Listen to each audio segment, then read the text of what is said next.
Hi, I'm Parry Shen, and you are watching the Pretentious Film Majors. Hey, Ben Silverio here at the Philadelphia Asian American Film Festival. I'm here with Parry Shen, star of Yes, We're Open, which is screening at the festival tonight, in addition to Uploaded, which screened earlier today. Yes. And Hatchet. That was not screening here. No, that was not screened here, but you were in it. Yes. And The New Guy. Was not screening here either. It should have been. Because that movie should be screening, everywhere. It was a fun project. And a lot of people know you from Better Luck Tomorrow. Mm-hmm. So, one thing I found out yesterday was that you are into comics. Yes. You did a comic. Can you tell me more about that? Yes, it's called Secret Identities, the Asian American superhero anthology. That was in 2009, about Asian American superheroes, a whole Asian American universe written by Asian American writers, and we paired it with the top Asian American artists in the comics industry. Then we did a sequel to that came out this week called Shattered, and it's about super villains, Asian American super villains, and like horror genres and westerns. We kind of open it up beyond superheroes. So it's been fun creating these, protagonists and antagonists of Asian American nature. So how do you adapt, I guess, from going from film to comics? It's actually not as. It took me a while. Like, why do I like these two things? But it's If you ever see a storyboard for a film, it's basically comic panels. Put back to back, and you just in between the gutters is kind of like you fill in. The audience fills in, that transition from panel 1 to panel 2. But it's basically a storyboard, and actually with the Secret Identities, in order to do some promotion, because usually with a book, you usually do like a book reading at a library or something like that, where I was like, how are we going to read a graphic novel? I was like, you know what? I can make these into movies and go the other way. So basically, I took like maybe the first 2 pages, and I scanned in the panels. I put them, in QuickTime or iMovie, and just like had my voiceover friends voice it, the word balloons and things like that. Ooh. Zoomed in on certain things, zoomed out, and it was really great. And it's like a little mini movie, and people got to see what each story was about without having to flip through something, and then see was it something they would want to buy.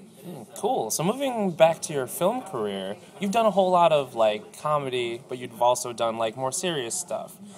Which do you prefer, really? Like, as an actor, do you prefer one genre over the other? Right. Honestly, everything that I do, to me, is a comedy. Because I find humor in kind of everything, and honest humor. Like, sometimes even at a funeral, sometimes you get a case of the giggles because it's something you find funny, and it's not a funny situation. But like, I love those honest moments like that. So even with Yes, We're Open, some of the things that are really dramatic, and you're able to find comedy in it. And I would be able to go to the director and say, hey, how about over here where he sees this hot girl, that he's been wanting to sleep with, and he trips over a chair, or something, because he's so, flustered, and it's very honest, and we milk a laugh out of that, So I think it's such a universal thing. People love to laugh, and so to me, comedy's in everything, really. Mm-hmm. So with Uploaded, the documentary talks a lot about Asian Americans in new media. And I was wondering what your thoughts on the notion of a YouTube celebrity is, because that's not really something that existed, when PAF was first started, Right.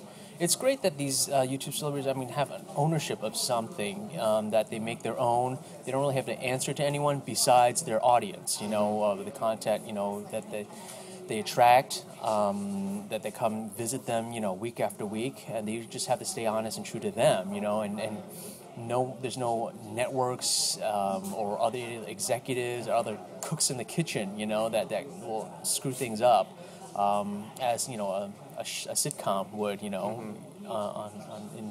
traditional path of getting content on the air. So it even doesn't matter. I think that it's not like Jim Carrey or Tom Cruise type celebrity. Mm-hmm. In fact, they almost have it better than that. They have enough recognition where it strokes their ego. Be like when they go out, they're recognized, cool, but not where they're they can't go anywhere. So I think it's a kind of a cool you know, in between celebrity, you know, where it's not too much, and yet they get to do these amazing things that makes them so unique. You know, some are good at visual effects, some are good at comedy, you know, some are good at spoken word. So it's kind of an empowering thing for people to showcase themselves. Cool. So finally, when I was growing up, there wasn't too many Asian Americans doing comedy, or at least doing it well. Right. You know. So the guys that I looked up to were like B.D. Wong, Dante Bosco, and I swear I'm not sucking up, but you. And so I was wondering, who are some of the inspirations for you growing up? You know, getting into the business. Right.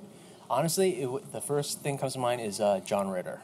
Three's Company. Yeah. That guy's timing is like impeccable. Absolutely. You know, it's just watching him just thinking about him just gives me just like warm feelings of like every week. You know, this guy brought it, and he seemed like he was a nice guy too. You know, he wasn't horrible to his castmates.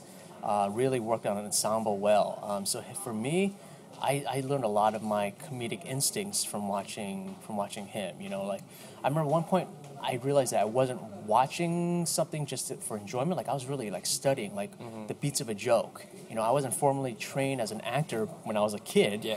But when he would be like coffee, tea, and I would go like to my little brother, the funny part's coming, and he goes me, you know, and then I didn't know those were called the beats of a joke, comes in threes, you know, or when they're saying something, the audience, you know, he pauses because he needs to hold for laughs for the audience to calm down so that he can say his punchline, and then they really bring that laugh. So I mean, I'd be like, oh, something's funny because he's holding for you know. So it's he's probably my biggest inspiration growing up, you know, learning. Cool. Well, Parry, thanks a whole lot for taking some time off problem. to talk to us. Thanks for having me. Appreciate this a lot. Definitely. Cool.